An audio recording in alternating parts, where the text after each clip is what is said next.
Hello everybody and welcome to the channel. So now we're going to go into part 2. If you guys have seen the previous video, this is considered as the second part of this small little series, and now we're going to be discussing, right, where is Koeman's stance? Is Ronald Koeman very close into getting sacked, or does Joan Laporta actually want to maintain Ronald Koeman until the end of the season? And if not, what are the choices, right? Who is Barcelona looking for? Who have they been talking to? What would be a great idea and a great replacement if Ronald Koeman were to get sacked immediately? But before we go into that topic, I do want to talk about the OneFootball app. The OneFootball app is considered as the best football app you could find within the App Store. If you want to look at the latest player stats, team stats, how your team is currently performing during the league or in the Champions League, all of that is going to be compact into one app. And the best thing from all of this is that if you are in the UK, the OneFootball app is going to officially start showing La Liga highlights. So if you do support Real Madrid, Atletico Madrid, FC Barcelona, the highlights is going to be there within the OneFootball app. The link is going to be in the description box down below. You would also be able to support this channel. But now let's get back into the video. So first things first, I do want to make it very clear that Laporta has already given signs that he believes that this club, this squad needs to be recovered. They need to improve their image, and he simply just does not like the way this Barcelona squad is approaching the oppositions, like the PSGs, the Bayern Munichs. And then of course, right, we have Koeman saying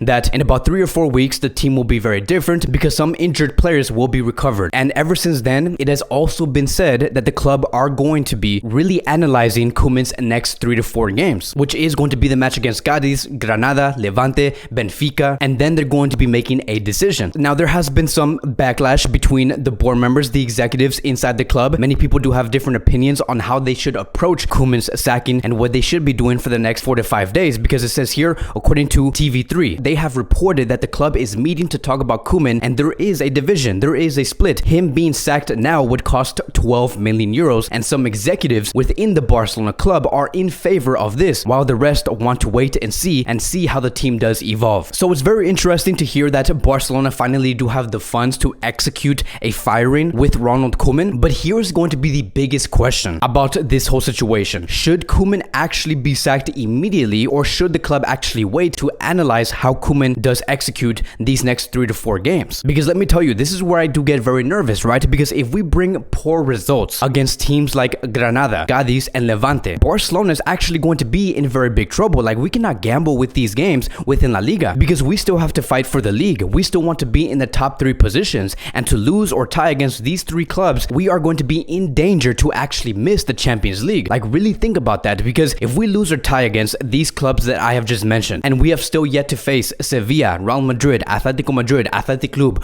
who are all great world-class teams, and we still continue to tie or lose against these big teams and against the small teams, where do you think Barcelona is going to be positioned at? This is just a huge gamble. So that is the only thing that I am worried about. So if the board are actually thinking about sacking Koeman, whenever that time may be, that time should be now. Like, sack him now. Sack him within the next 12 hours. And I'm so sorry that I do have to be so tense, right? That I have to be so loud about this conversation. But right now, Barcelona is in a very delicate situation. And for Barcelona to get out from this delicate situation, it is possible to execute this, because we did not have the choice to execute this decision 4 to 5 months ago. And now this is going to lead us towards the next phase of this video. Okay, Kevin, if you believe that Koeman should be sacked today, who are going to be those choices? Because now that we do know that Joan Laporta is not afraid to sack Koeman now, immediately, and make those tough decisions, who are going to be those choices? Who can come in? Now, there is a list of coaches that we have talked about before in the past 6 to 7 months. When it comes to Hansi Flick, he has already joined the German national team. When it comes to Nagelsmann, he has joined Bayern Munich. These are 2 coaches that Joan Laporta did highly admire about 4 to 5 months ago, but because they have made their decisions to coach different clubs or countries, Joan Laporta cannot bring in Flick or Nagelsmann. Now, what about Conte? Conte is actually a great coach. I actually do admire his style of play, but when it comes to his style of play and how defensive he actually plays, I do not believe that he will be a correct fit for FC Barcelona. Now, let's move on towards Ten Hag. Ten Hag is actually another coach that I really do admire. I love Ten Hag. I love the way that he portrays his Ajax team onto the pitch, but he is very committed towards his club at this very moment, and we do have to respect that. Now, what about Pep Guardiola? Now, Guardiola is always going to be another interesting option. Guardiola knows Barcelona from the inside and the outside, but this is also another coach that is very committed towards Manchester City, and he has recently just said that he is going to be finishing his contract in the year of 2023 and then move on towards coaching a great international team like Argentina, maybe Colombia, maybe Spain, maybe France, Italy, who knows? But he does want to coach a World Cup contender national team. Then moving on towards Luis Enrique, Lucho, right? This would also be another great great option. Bringing in Lucho at this time at Barcelona would be amazing to see. And I do not even think that it is impossible to pull out Lucho from the Spanish national team, because we are still about 1.5 years away from the World Cup. If Spain want to hire a brand new coach within the next 2 or 3 months, they're very capable to do so, because they are going to be giving this coach enough time to coach the Spanish national team. So there is no friction or tension between bringing in Lucho from the Spanish national team to FC Barcelona. It would be a great option. But the ones with the least friction, the ones that are not too tied up to their club or their positions, it is going to be revolving around Jordi Cruyff and Xavi Hernandez, two coaches who have been talked about the most in the past 12 hours. And it says here, according to Juan Marti, that in the last few hours, Jordi Cruyff has been asked if he could be willing to take over the team as the new coach. But the answer that Jordi Cruyff has given out was a big no. Now, even I do have to admit that when it comes to Jordi Cruyff, I do not even believe that he himself believes that he could be the coach of FC Barcelona. It's a very interesting option, but I do think that the only reason why he has denied to be the coach of Barcelona is because of two reasons. One is because he does not want to betray Ronald Koeman. He has made it very clear a few months ago that he is not willing to take over Koeman's position because he was once his teammate about 20 years ago. And he believes that if he were to take away Koeman's position in order for him to become the coach, he would be betraying his former teammate. And then moving on to point number two, Jordi Cruyff has actually been a coach. He has actually been a sporting manager before, and he has said before that he knows what it's like to be both, to be a sporting manager and to be a coach. And the fact that today he has decided to be a sporting director, I do believe that one of his biggest ideas on what he does want to do for the next 10 to 15 years is to actually work with Xavi Hernandez, for Xavi Hernandez to become the coach of FC Barcelona. And I do believe that this is the reason why he is declining this position, is because if we go back to what Victor Font has pushed a few months ago, and when he brought in that organization chart, you can see that Jordi Cruyff was the sporting director under Victor Font, and you can see that Xavi Hernandez was going to be the main coach for FC Barcelona. The only reason why Font pushed the name Xavi Hernandez so many times, it is because Jordi Cruyff has always advised that if he were to become the sporting director of FC Barcelona, he would want to work with Xavi Hernandez and bring Xavi Hernandez as soon as possible to become the coach, because he believes that he is the correct fit. And if Cruyff really wanted to be the coach of FC Barcelona, he would have never put himself in this position to be the sporting director of Victor Font's FC Barcelona and have the coach named Xavi Hernandez. He would have never done that. So you better believe that at this very moment, now that we do have Jordi Cruyff in Laporta's Barcelona, there is discussions being held about Xavi Hernandez being the coach of Barcelona. Because when it comes to Xavi, Xavi is a leader. He knows the model. He has ambition. He can reinstill the style and the approach back into this club. And for those of you guys who want to say, but Kevin, you're wrong, Xavi denied Barcelona twice, why would Xavi come in a situation like this? Well, here's the thing that you do have to get very clear, my friend. Xavi Hernandez denied